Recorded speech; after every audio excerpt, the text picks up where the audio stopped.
Jacob's journey teaches us that even when life takes everything from you, you still have the power to create something new. Hardship can break you, or it can build you. The choice is yours. Stay with us till the end.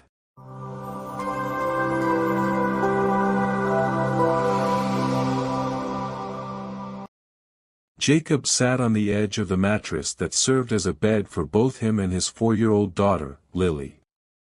The small rented room above a neighbor's garage was quiet, except for the faint hum of cars on the street below.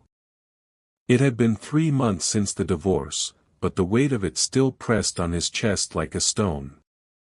The house they had once called home was gone, sold to cover debts he hadn't even known existed until it was too late.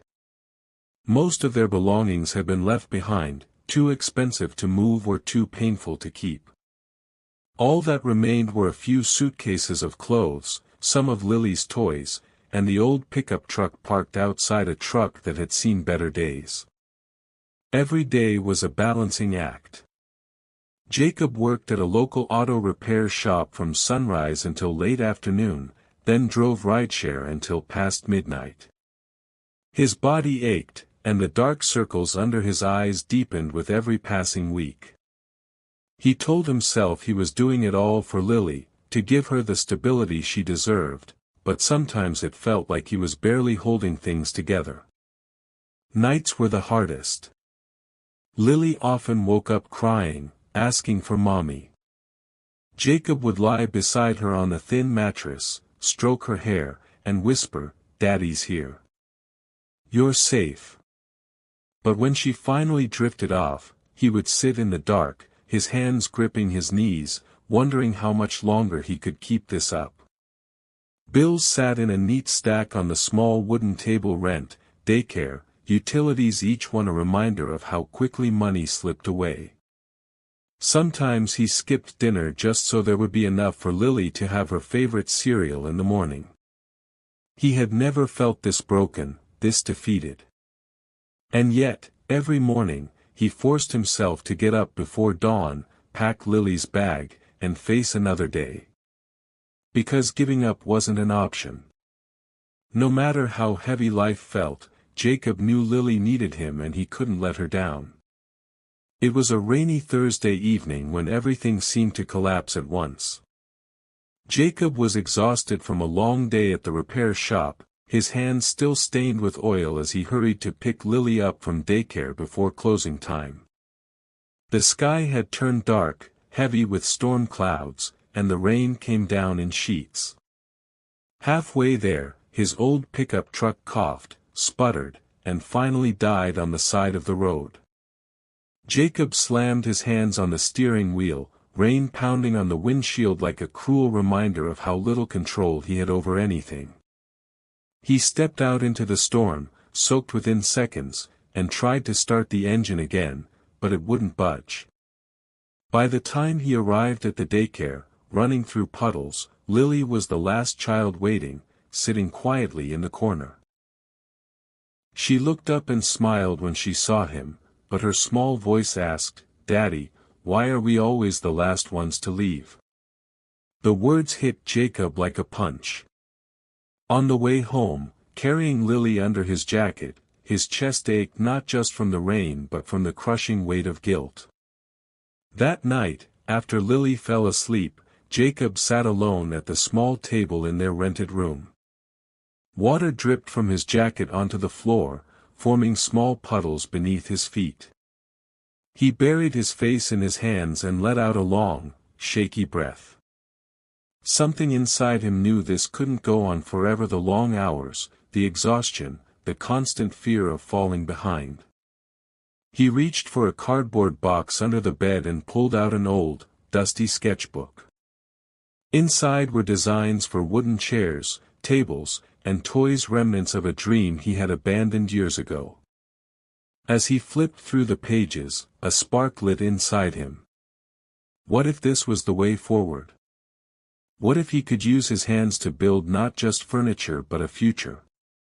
For the first time in months, Jacob felt something he hadn't felt in a long time: hope. The next morning, Jacob woke up with a strange sense of determination.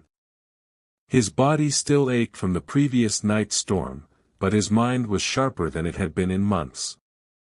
After dropping Lily at daycare, he went straight to his old friend Mark, who owned a small workshop. "Can I borrow a corner of your shed?" Jacob asked, holding up the sketchbook with a hopeful look.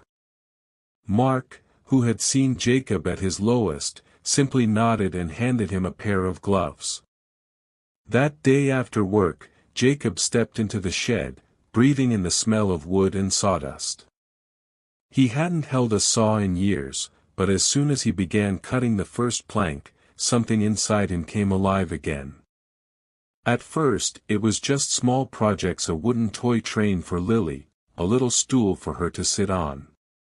The smile on her face when she saw them made Jacob feel like he was finally doing something right. Soon, he started listing his creations online. The first few weeks were quiet, but then someone placed an order for a custom bookshelf. Then another for a handmade toy set. Each night, after Lily went to bed, Jacob would return to the shed and work under the glow of a single hanging bulb. The shed became more than a workspace; it became a place of healing. The rhythmic sound of hammering and sanding calmed his restless thoughts. Lily became his little helper, handing him screws, laughing when sawdust landed in her hair, and cheering every time a piece was finished. "We're building a castle, Daddy," she would say, and Jacob would smile because, in a way, they were a castle made of perseverance and love. Though money was still tight, Jacob noticed a shift in himself. For the first time since the divorce, he didn't feel like he was just surviving; he was creating something meaningful. Piece by piece, board by board, he was not only building furniture but also rebuilding his sense of purpose. Months turned into a year, and the small shed that once felt like a secret project had now become a thriving workshop. Orders for Jacob's handcrafted furniture were coming in faster than he could make them. With Mark's help, he rented a small space downtown and officially opened a little woodworking shop with a sign above the door that read, "Made with Love, for Lily." On opening day, Lily wore her favorite yellow dress and ran around the shop with pride, showing customers the tiny wooden toys her dad had made. The sight brought tears to Jacob's eyes. It wasn't just a shop; it was proof that they had survived the storm together. Life still wasn't perfect. There were late nights, tired mornings, and moments when Jacob doubted himself. But now, every piece of furniture he made carried a piece of his story, a story of starting over, of refusing to let hardship define him. Customers often asked him about the name of the shop, and he would simply smile and point to Lily. "She's the reason I build," he would say. One evening, as they were closing up, Lily hugged him and whispered, "Daddy, we have our own place now. Mommy would be proud." Those words melted every bit of guilt Jacob had carried for months. He knelt down, hugged her tight, and realized something profound: he hadn't just rebuilt their life, he had rebuilt himself. Standing outside the shop that night, Jacob looked up at the glowing sign and felt an overwhelming sense of gratitude. The pain, the struggles, the sleepless nights, they had all led to this moment. The man who once felt broken and lost had turned his pain into purpose. He had not only given Lily a safe and happy life but had shown her the power of resilience. Thanks for watching. If you enjoyed this video, be sure to subscribe for more motivational videos.